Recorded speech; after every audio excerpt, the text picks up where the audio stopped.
Hello everyone, I really hope you are doing great. तो आप लोगों को जैसा पता है कि I have started a series जहाँ पर हम हिमाचल प्रदेश जुडिशरी के प्रीवियस ईयर पेपर्स डिस्कस कर रहे हैं।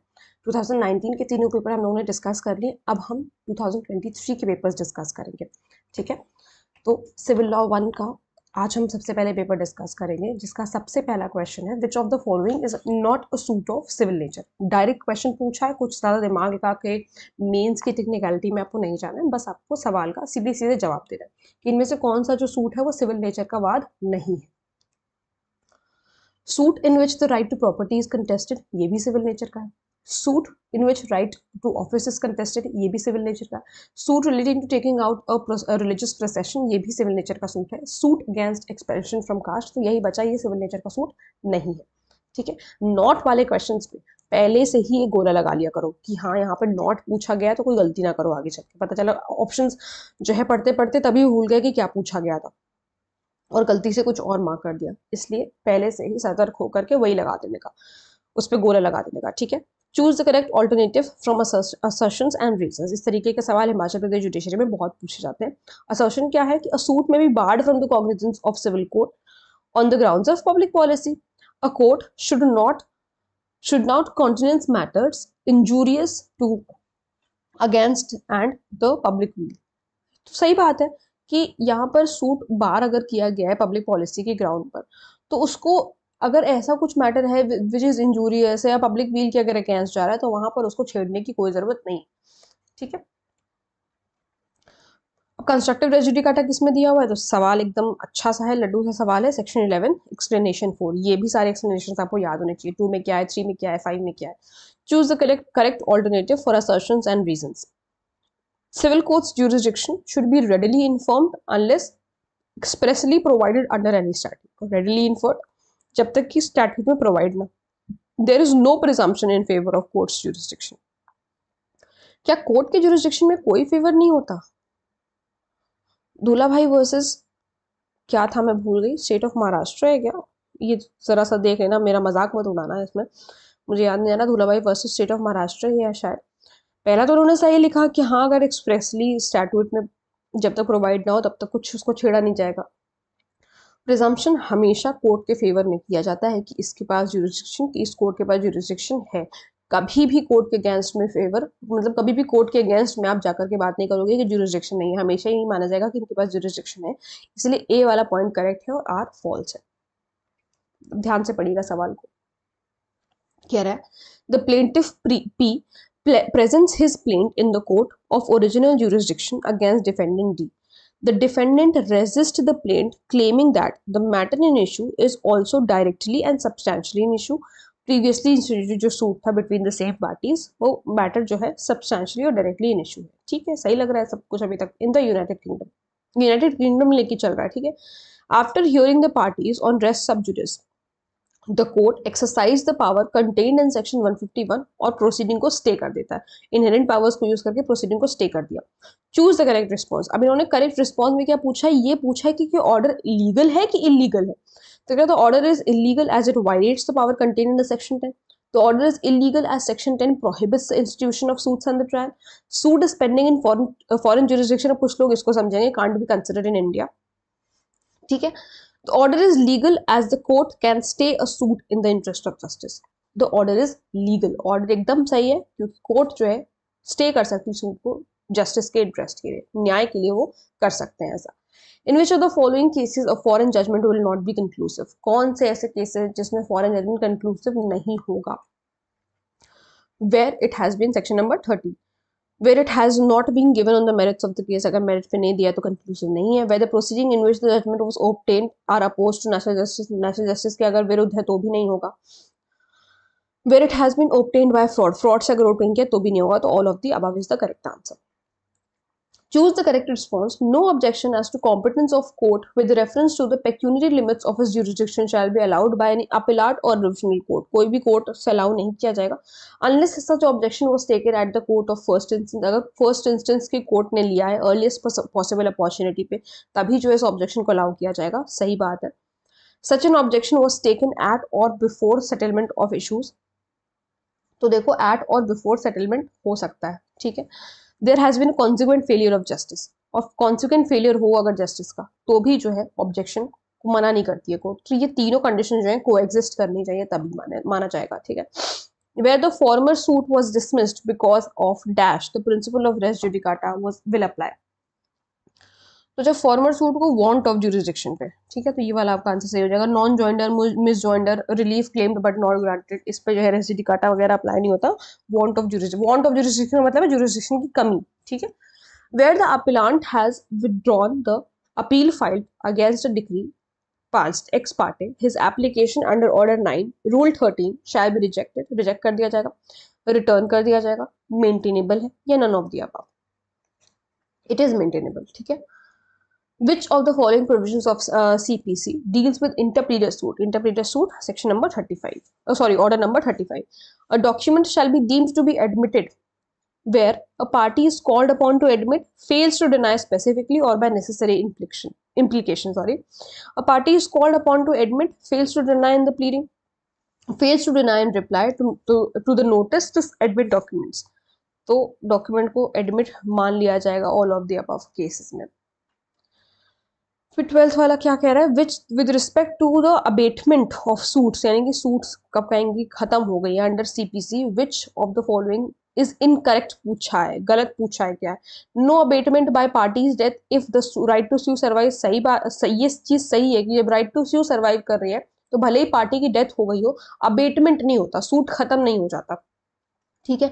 इन case of more than one plaintiff or defendant, एक से ज्यादा प्लेंटिफ या डिफेंडेंट है, the death of one plaintiff or defendant will not result in abatement of the suit, अगर राइट टू स्यू सर्वाइव कर रहा है, ये भी सही बात है।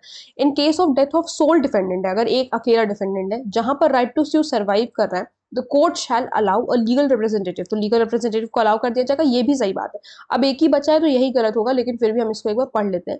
The legal representation of deceased defendant will not be allowed to file an additional written statement या स्टेटमेंट, ये तो देखने से ही गलत लग रहा है, क्या एडिशनल रिटन स्टेटमेंट वगैरह फाइल नहीं करने दिया जाएगा, स्टेटमेंट ऑफ ऑब्जेक्शन वगैरह नहीं लगाने दिए जाएंगे, इवन दो सच स्टेटमेंट और objections could have been raised by the, भाई कह रहा है कि अगर डिसीज जो डिफेंडेंट है जिसकी मृत्यु हो गई, अगर वो जिंदा होता तो वो जो है ये सारे रिटन स्टेटमेंट वगैरह जो भी ऑब्जेक्शंस वगैरह वो लगाता, तो क्या इससे उसके लीगल रिप्रेजेंटेटिव को नहीं लगाने दिया जाएगा, लीगल रिप्रेजेंटेटिव को फिर हम बुला ही क्यों रहे जब हम लगाने नहीं देंगे।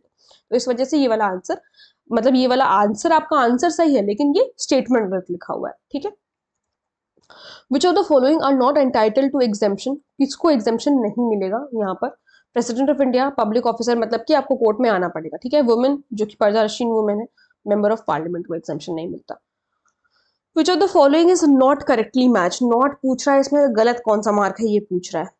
3 में ऑर्डर 3 में रिकग्नाइजेशन ऑफ रीजन है, ऑर्डर 10 में एग्जामिनेशन है, ऑर्डर 13 में एडमिशंस नहीं है, ऑर्डर 13 में आपका प्रोडक्शन और इंपाउंडिंग ऑफ डॉक्यूमेंट्स दे रखा है, ऑर्डर 12 में है एडमिशंस, ठीक है। Disposal of suits at first hearing तो ऑर्डर 15 में दे रखा है। Which of the following provisions of CPC deals with appointment of receivers, order number 40। Choose the correct alternative for assertions and reasons, कह रहा है where a plaintiff omits to sue in respect of or intentionally relinquishes, अपने मन से relinquish कर देता है कोई अपना क्लेम का portion, he shall not afterwards sue for the portion so omitted or so omitted or relinquished, तो उसको बाद में sue नहीं करने दिया जाएगा। every litigation must reach its finality, अगर हम यही करते रहेंगे तो litigation तो फाइनल जो है फाइनलिटी की तरफ पहुंचेगी नहीं। तो बोथ ए और आर जो है ट्रू है और जो है करेक्ट एक्सप्लेनेशन भी है ए का। रेफरेंस रिव्यू रिवीजन के बारे में पूछा है, बेसिकली रिवीजन कौन से सेक्शन में है ये पूछा गया है। तो रेफरेंस आपका 113 में है, आपका रेफरेंस रिव्यू आपका 114 में है और ये 115 में है रिवीजन, तो 115 इस तरीके से ही मैंने याद किया, तो मैंने वैसे ही आपको बताया।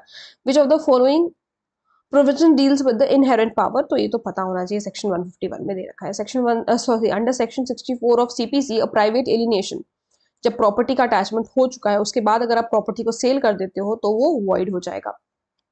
Which of the following sections of CPC makes it mandatory to serve notice in writing only? Section 142. Okay. Order 32 of CPC deals with a suit by or against minor, suit by or against persons of unsound mind, both A and B, दोनों। 32 जो है against minor भी और unsound mind दोनों के बारे में बात करता है। अब specific performance of contract आ गया, कह रहा है in a suit for specific performance of a contract, the plaintiff has not claimed any compensation, कोई compensation उसने claim नहीं किया है, जो भी for its breach in addition to such specific performance, ठीक है। स्पेसिफिक परफॉर्मेंस तो उसने चलो क्लेम किया, लेकिन कोई कॉम्पनसेशन क्लेम नहीं किया। If in any such suit the court is of opinion that the specific performance ought to be granted and to do justice some compensation भी, कह रहा है स्पेसिफिक परफॉर्मेंस, कोर्ट को ऐसा लग रहा है कि स्पेसिफिक परफॉर्मेंस तो देना ही देना है, लेकिन अगर सही से न्याय करना है तो कॉम्पनसेशन भी प्लेंटिफ को मिलना चाहिए, should also be awarded. Choose the most appropriate answer, कह रहा है no compensation can be granted since no such claim is there from the plaintiff notwithstanding the claim, कह रहा है क्लेम भले किया हो ना किया हो, कोर्ट जो है कॉम्पनसेशन फिर भी ग्रांट कर सकते हैं अपना इनहेरेंट पावर यूज करके। ये कुछ नहीं हो सकता इस तरीके का जब तक प्लेंटिफ अमेंड नहीं कर देता प्लेंट को। आंसर सही से सुन लो, जब तक प्लेंटिफ अमेंड नहीं कर देता है प्लेंट को, तब तक की जो है उसको कोई कॉम्पनसेशन ग्रांट नहीं किया जाएगा। कोर्ट उस जो है प्लेंटिफ से ये कहेगी कि हमें लगता है कि आपको कॉम्पनसेशन भी मिलना चाहिए, तो अपने प्लेंट में आप अमेंडमेंट कर लीजिए, फिर जो है उसके बाद उसको कॉम्पनसेशन मिल जाएगा। Plaintiff should be allowed to amend the plaint at any stage, और जो है कॉम्पनसेशन ये अर्लीस्ट वेलिएस्ट कुछ नहीं होता, किसी भी स्टेज पर। भाई यहाँ पर तो आपका जो सूट है वो फाइनलिटी की तरफ पहुंच गया, उसके बाद कोर्ट को अगर ऐसा लग रहा है तो भाई किसी भी स्टेज पर जो है हो सकता है और कॉम्पनसेशन क्लेम किया जा सकता है। Under Section 20 of SRA, no substitute performance of the contract shall be undertaken unless the party who suffers due to breach of contract has given a notice in writing। 30 दिन का notice होना चाहिए, ठीक है, 30 डेज का notice दिया होना चाहिए आपने। In the case of substitute performance of the contract by a third party in accordance with the provisions of SRA, which of the following is incorrect? Incorrect कौन सा है, गलत कौन सा है? हालांकि ये वाला जो क्वेश्चन है इसको स्क्रैप कर दिया गया था, इसमें कोई वेटेज भी नहीं दिया गया, मतलब ये बेसिकली सवाल ही हटा दिया गया था, ठीक है, तो इसको छोड़ दो, इसको छोड़ ही देते हैं। अंडर सेक्शन 6 ऑफ SRA, if any person dispossessed वाला पूछा गया है, तो ये मुझे आंसर पता, तो मैं आपको बता दे रही हूँ 6 महीने का from the date of disposition. आप मेरी तरह मत करिएगा, जब आप पेपर देने जा रहे हैं पूरा आपको सवाल पढ़ना है कि क्या पूछा गया है, ठीक है। Which of the following is incorrect with respect to section 34, क्या चीज गलत है, कह रहा है any person entitled to any legal character or any right as to any property may institute a suit against any person denying is, ये सही बात है भाई, लीगल कैरेक्टर और प्रॉपर्टी से रिलेटेड ही आप डिक्लेरेशन कराने जा सकते हो, डिक्लेरेशन ऑफ डिक्री के बारे में पूछ रहा है सवाल, ठीक। The court may in its discretion make there in declaration that he is so entitled, court जो है अपने डिस्क्रिशन पर डिक्लेरेशन दे सकते हैं, हाँ मैंडेटरी थोड़ी ना कोर्ट के ऊपर कि वो डिक्लेयर कराने आया, कोई शैल थोड़ी ना, मे है। The plaintiff need not in such a suit ask for any further relief, हाँ उस सूट में किसी और फर्दर अगर डिक्लेयर कराने आए तो सिर्फ डिक्लेरेशन की डिग्री आपको मिलेगी। The court shall make such declaration with the plaintiff being able to seek further relief than mere declaration of title. देखो अगर प्लेंटिफ को कोई दूसरी रिलीफ मिल सकती है, बेटर रिलीफ मिल सकती है डिक्लेरेशन से, तो वहां चले जाना चाहिए, और ये सब जानते हुए भी अगर प्लेंटिफ ओमिट कर रहा है तो उसको डिक्लेरेशन का जो है रिलीफ नहीं दिया जाएगा। तो ये वाला आपका, एक सेकेंड, हाँ कोर्ट शैल मेक है ना, तो यहाँ पे अगर shall not make a declaration होता तो ये सही हो जाता, मतलब तो ये स्टेटमेंट सही हो जाती, लेकिन इन्होंने शैल नॉट नहीं लिखा, इसलिए स्टेटमेंट गलत हो और हमें इनकरेक्ट ही मार्क करना है, ठीक। जिसने सारे पढ़ा है उसको मेरा कॉन्सेप्ट समझ में आ गया होगा कि मैं क्या बताने की कोशिश कर रही हूँ। Which of the following provisions of SRA deals with perpetual injunction, कौन सा जो है perpetual injunction से डील करता है, सेक्शन नंबर 38 और 39 में आपका मैंडेटरी इंजंक्शन दे रखा है, वो भी सवाल आई गेस पूछा गया है यहाँ पर, मतलब इसमें नहीं पूछा गया लेकिन शायद पूछा गया किसी ईयर में। In case where to mister X applies for an injunction, mister X जो है इंजंक्शन के लिए उन्होंने अप्लाई किया है to prevent the breach of contract, the performance of which would not be specifically enforced, जिसके लिए जो है परफॉर्मेंस स्पेसिफिकली एनफोर्स नहीं कराया जा सकता, तो कोर्ट में ग्रांट टेम्परेरी इंजंक्शन, तो कोर्ट में grant mandatory injunction, shall have the discretion to grant an injunction in such matter, मतलब कोर्ट के पास डिस्क्रिशन होगा, और shall refuse to grant an injunction, तो कोर्ट जो है रिफ्यूज कर देगी क्योंकि स्पेसिफिक परफॉर्मेंस नहीं हो सकता ना इस वजह से। With respect to estoppel, which of the following is correct? Estoppel aims to prevent fraud, sorry incorrect पूछा है, देखो मैंने बोलने में ही गलती कर दी, इनकरेक्ट पूछ रहा है, ठीक है, इनकरेक्ट पूछ रहा है। Estoppel aims to prevent fraud and secure justice between the parties, ठीक है। Estoppel is a rule of evidence, ठीक है। Estoppel is applicable against statute, नहीं, स्टैट्यूट के अगेंस्ट एप्लीकेबल थोड़ी ना है। With respect to section 165 of Indian Evidence Act, which of the following is incorrect? फिर से incorrect पूछा, देखो incorrect के कितने सवाल पूछे।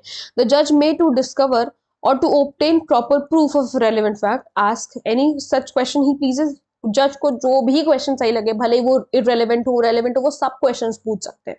सच questions may be asked to any witnesses. हाँ, the questions asked must be question relevant questions only. नहीं, जरूरी नहीं है, रेलेवेंट भी पूछा जा सकता है. Neither the party is not their agent shall be entitled to make any objection to any such question. एक सेकेंड, हाँ, इन्होंने ये चीज आपका गलत लिखा हुआ है, ये इनकरेक्ट लिखा हुआ है. ये बात तो सही है कि आप ऑब्जेक्शन नहीं कर सकते हो. और यहाँ पर जैसे कि मैंने खुद ही बताया, फिर मैंने खुद ही गलत कर दिया. रेलेवेंट क्वेश्चन भी जज पूछ सकते हैं और इररेलेवेंट क्वेश्चन भी पूछ सकते हैं. तो क्वेश्चन आज मस्ट बी लिखा हुआ है ना, मस्ट बी नहीं होना चाहिए. मे बी रेलेवेंट और इररेलेवेंट हो सकता है यहाँ पर, तो सी वाला आपका गलत लिखा है. Which of the following is incorrect with respect to circumstantial evidence rule.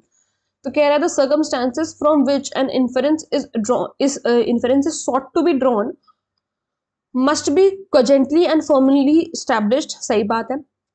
Those circumstances should be of a definite tendency. सही बात है. The circumstances must be uniformly pointing towards the guilt or innocence of the accused. जिसको देखते हैं हम लोग. The circumstances taken cumulatively, मतलब साथ में जो लिया गया है, should form a chain. एक चेन फॉर्म करना चाहिए, so complete, और इस तरीके की चेन होनी चाहिए कोई एस्केप ना हो, कंक्लूजन पर हम तुरंत से पहुंच जाएं. Within all human probability the crime was committed by the accused. Circumstantial evidence से हमें ये पता चल जाए, मतलब इस तरीके की चेन फॉर्म हो, इस तरीके का सीरीज बन जाए कि जो कोर्ट को ऐसा लगे कि ये जो पर्टिकुलर क्राइम किया गया, ये अक्यूज्ड के द्वारा ही किया गया और किसी और ने नहीं किया है. और ये तीसरा वाला जो है आपका सी वाला, इसलिए ऑप्शन गलत है. ये चौथा वाला भी सही है. The defense counsel intends to cross-examine and contradict the person who lodged the first FIR. ठीक है, बिफोर द पुलिस, और जिसको एज एन विटनेस बुलाया गया है. The defence can do so. Defence किस तरीके से कर सकता है? Only after showing the contents of FIR. Without showing the contents, it's the जज sole discretion to disclose the contents of the FIR or oral narration of contents. नहीं, आप पहले FIR दिखाओ, उसके बाद आप जो है कॉन्ट्राडिक्ट कर सकते हो. वही रिफ्रेशिंग मेमोरी वाला सिस्टम है. Which of the following is not a subject to the rule of relevancy? कौन जो है रूल ऑफ रेलेवेंसी के सब्जेक्ट में नहीं है क्रॉस एग्जामिनेशन. ठीक है. Which of the following is a leading case of privileged communication? Privileged communication का राम भरोसे वर्सेस स्टेट ऑफ यूपी है. ठीक है, between husband and wife. Which section 14 मैंने आपको बताया था, जब मैंने पढ़ाया तो मैंने आपको बताया था कि सेक्शन नंबर 14 में जो भी कुछ वर्ड्स लिखे हुए हैं वो आपको हुबहू याद होने चाहिए. नॉलेज भी है, इलविल भी है, कैरेक्टर गुडविल भी है, कैरेक्टर नहीं है. Which of the following is not covered under section 8? Motive भी है, प्रिपरेशन भी है, प्रीवियस और सब्सिक्वेंट कंडक्ट भी है, कॉज और इफेक्ट जो है यहाँ पर नहीं दे रखा है सेक्शन नंबर 8 में, वो 7 में दे रखा है. ठीक है. अब यहाँ पर टेस्ट आइडेंटिफिकेशन परेड के बारे में पूछा गया, तो सेक्शन नंबर 9 आपका करेक्ट आंसर हो जाएगा. फिर उसके बाद कह रहा है in which of the following case does the Supreme Court permit the recording of evidence through video conferencing के थ्रू. जो है कौन से केस में सुप्रीम कोर्ट ने परमिट कर दिया था? State of Maharashtra versus Prafulla B. इस वाले प्रफुल्ल बी देसाई के केस में इन्होंने एडमिट कर दिया था कि आप कर सकते हो. Accused X after committing murder comes to his wife and discloses to her about the said murder. आता है और अपनी वाइफ को बताता है कि उसने मर्डर किया. ये प्रिविलेज्ड कम्युनिकेशन, ध्यान रखना, रेलेवेंट भले ही कितना भी हो लेकिन इनएडमिसिबल होता है. कोर्ट में इसकी कोई मान्यता नहीं है. ठीक है, रेलेवेंट हो सकता है भाई, उसने मर्डर किया, आके बताया, ठीक है, ये सब रेलेवेंट है, लेकिन कोर्ट इसको एडमिट नहीं करती. Husband and wife are competent witness against each other in civil and criminal both. ठीक है. अब इसमें एविडेंशियरी वैल्यू पूछ रहा है. Admissions are not conclusive proof of the matters admitted but estoppel की तरह वर्क करते हैं. सेक्शन नंबर 31 में ऐसा बताया गया है. A lunatic is not competent to testify. Incompetent नहीं है, इनकॉम्पिटेंट नहीं है कह रहा है. पहली बात तो इन्होंने ये कही. दूसरा क्या कह रहा है? दूसरा कह रहा है कि all persons are competent to testify unless prevented. भाई एक वो ही बंदा सिर्फ टेस्टिफाई नहीं कर सकता जिसको जो समझने की शक्ति न रखता हो, जो उससे सवाल पूछे गए और फिर उसके सही से जवाब नहीं दे सकता. भले ही वो बहुत छोटे होने के भाई 2 साल का 3 साल का बच्चा है, तो वो कैसे ही आपके सवाल को समझेगा और जवाब देगा. और एक कौन सा पता नहीं केस का मुझे नाम नहीं याद आ रहा है. 5 साल के बच्चे को भी जो है माना गया था कि ये कॉम्पिटेंट विटनेस है. ठीक है, क्योंकि जो सवाल उससे पूछे जा रहे थे वो सवाल के जवाब एकदम रैशनल आंसर्स दे रहा था. सोच समझ के जो इंसान जवाब दे सकता है, फिर वो किसी भी एज का हो. ठीक है, तो यहाँ पर both A and R are true और R is the correct explanation. A is on trial for the murder of C. A trial पे है सी के मर्डर के लिए. There is evidence to show, और एविडेंस है that C was murdered by A and B. During the trial B said A and I murdered C. तो जब उसने कह दिया, बी ने एक बार कह दिया कि ए और मैंने, मतलब ए और बी ने मर्डर किया है सी का, तो ये स्टेटमेंट रेलेवेंट भी है, एडमिसिबल भी है, दोनों के अगेंस्ट है। ये नहीं कि उसने पहला अपना नाम ले लिया तो सिर्फ उसी के अगेंस्ट होगा, नहीं, दोनों के अगेंस्ट होगा। जिसने बोला है सिर्फ उसी के अगेंस्ट नहीं जाता, दोनों के अगेंस्ट जाएगा। When one fact is declared conclusive proof of another, जब एक फैक्ट को डिक्लेयर कर दिया गया है कि कंक्लूसिव प्रूफ है, which of the following is untrue, गलत कौन सा है? It is a mandatory presumption, it is an irrebuttable presumption, the court may in its discretion allow evidence to refute the, क्या कोर्ट अलाउ कर देगी conclusive proof, किसी fact को proof, conclusive proof मानने के बाद किसी दूसरे फैक्ट का, क्या कोर्ट ये अलाउ कर देगी क्या उसको डिस्प्रूव करवा करके? नहीं, कोर्ट कभी भी अपने डिस्क्रिप्शन पर अलाउ नहीं करेगी, यही बात गलत लिखी हुई है। मैंडेटरी प्रिजम्पशन है, इरिबर्टेबल प्रिजम्पशन है, कोर्ट कभी भी अलाउ नहीं करेगी डिस्प्रूव करने के लिए इस प्रिजम्पशन को। तीनों बातें सही लिखी हुई है, केवल सी वाला ऑप्शन आपका गलत लिखा हुआ है। और document is transcribed from a copy of another document, transcribe किया गया है। After the transcribed copy is prepared, the same is compared with the copy of original document. जब ट्रांसक्राइब्ड कॉपी प्रिपेयर हो गई तो उसको ओरिजिनल कॉपी से compare करने लगे। अंडर इंडियन एविडेंस एक्ट जो ये ट्रांसक्रिप्शन है सो प्रिपेयर्ड, ना ही ये प्राइमरी एविडेंस है ना ही ये सेकेंडरी एविडेंस है। Just Section 6. With respect to the burden of proof under Section 104 of Indian Evidence Act, choose the correct responses between the two statements given below. The prosecution wishes to prove dying declaration by Y. Prosecution जो है चाहता है कि dying declaration prove किया जाए Y के द्वारा। Y का जो dying declaration है वो prove किया जाए। तो dying declaration prove करने के लिए पहले क्या prove करना जरूरी है? कि उसकी death हुई थी। तो वो अगर prove होगा dying declaration, अपने आप हम मान लेंगे कि उसने किया है। तो A और B दोनों ही सही। Save as otherwise provided by any other law, कह रहा है दूसरे लॉ में कुछ भी दिया है उसको बचाते हुए। Under Himachal Pradesh courts act, the court of the district जज shall have jurisdiction in all original civil suits. 1 crore तक का है, 30 लाख नहीं 1 करोड़ तक का, मुझे लगा ये 1 करोड़ लिखा हुआ है, ठीक है, ध्यान रखना इसमें अमेंडमेंट है तो ये 1 करोड़ रुपए इस बार भी पूछा जा सकता है आसानी से।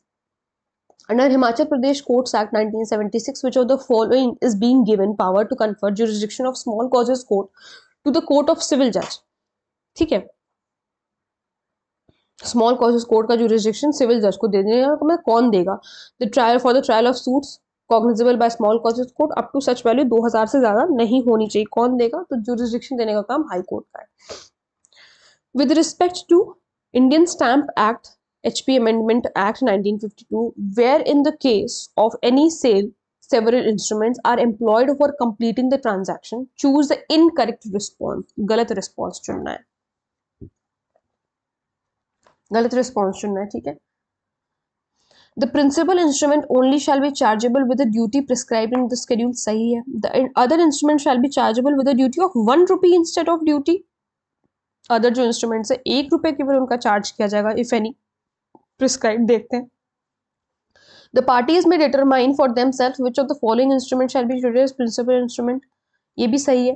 The duty chargeable on the principal instrument so determined shall be the highest duty ही होना चाहिए, would be chargeable in respect of the said instruments employed. तो ये वाला जो है आपका गलत है कि 1 रुपए नहीं चार्ज होता, शायद 2 रुपए चार्ज किया जाता है। देख लेना एक बार, जहां तक 2 ही रुपए है, ठीक है। ये 1 रुपए वाला पॉइंट जो बोला वो गलत बोला, दैट इज इनकरेक्ट, ठीक।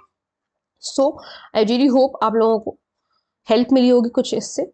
और अगर अभी तक आप लोगों ने प्रीवियस ईयर पेपर्स सॉल्व करना शुरू नहीं किया, एटलीस्ट अब टाइम नहीं बचा और किसी के नहीं किया, तो हिमाचल प्रदेश का तो आपको कर ही लेना चाहिए, कम से कम उनके कर लो, क्योंकि काफ़ी सारे जो है इनके क्वेश्चंस रिपीट हुए हैं हर साल। 2019 के भी कई सारे क्वेश्चंस 2023 में रिपीट करे गए हैं, पहले जो क्वेश्चन पूछे हैं वो भी रिपीट किया है। तो अच्छा खासा जो है प्रीवियस ईयर पेपर से भी पेपर बन सकता है, तो संभावनाएं बहुत ज़्यादा हैं, प्रोबेबिलिटीज़ हैं, ठीक है। तो अब मिलते हैं, तब तक ख्याल रखिए अपना, पढ़ते रहिए। Thank you so much.